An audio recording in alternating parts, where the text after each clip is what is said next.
The Songhai Empire. The West African Empire of Ghana grew rich and powerful, but they began to fade away.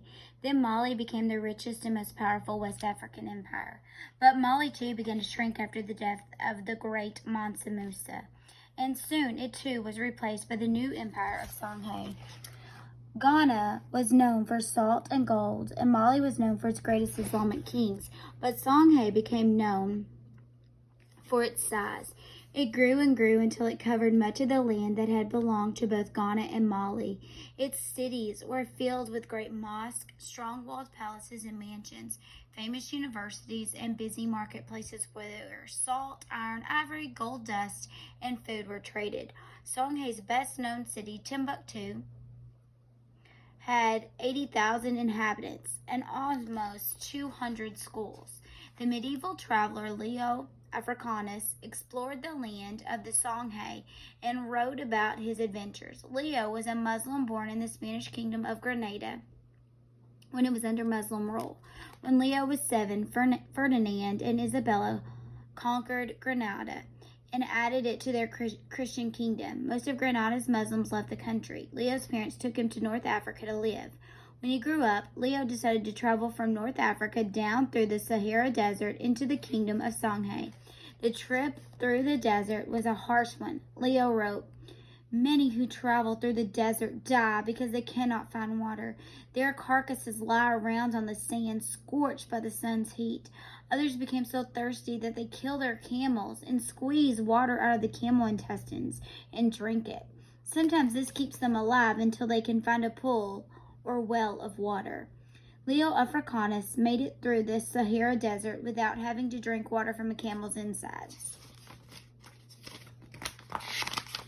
Once he arrived in the Songhai Empire, he traveled from city to city, finally arriving at Timbuktu. Here is how he described the great West African city in his book, History and Description of Africa, and the notable things contained therein.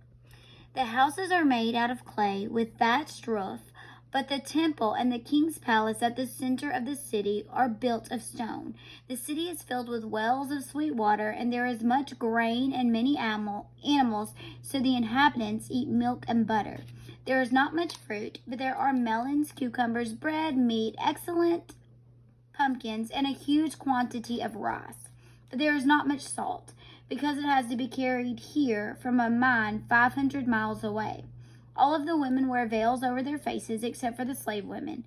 Many of the men are very rich, and the king himself has tremendous amounts of gold. I saw one gold bar belonging to the king that weighed almost 1,000 pounds. The king often leads his armies into war, but only against his enemies and those who refuse to pay him tribute. In battle, he and his soldiers ride on horses that they buy from the Arabs. Their servants ride on camels. Both the horsemen and the foot soldiers shoot poisoned arrows at their enemies. But the king also honors learning and books greatly. Timbuktu is full of doctors, priests, judges, and scholars, and the king pays salaries to learned men so that they can study and teach. Books are the most valuable possession of all. They sell for more money than any other kind of goods. The people are gentle and cheerful. Every night there is singing and dancing in the streets. The people stroll continuously through the city at night, playing musical instruments.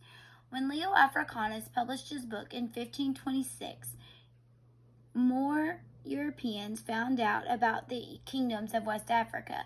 The continent was so quiet, so dark anymore. Europeans were startled to find out that the great cities and empires existed south of the Sahara. Eventually, the Songhai Empire was destroyed by invaders who wanted to seize the salt and gold mines of the Songhai for their own. The Sultan of Morocco in northern Africa sent an army of 3,000 men across the desert. These Moroccan soldiers had cannons and guns, and the Songhai warriors had only spears and bows. They couldn't resist the stronger weapons of the Moroccans. The Moroccan army seized the salt mines in the north of the empire, but the Songhai refused to tell them where the gold mines lay. Finally, after more than 10 years of fighting, the Sultan of Morocco gave up on trying to find the gold mines, but the war had already torn the Songhai kingdom apart. The largest West African empire of the Middle Ages had come to an end.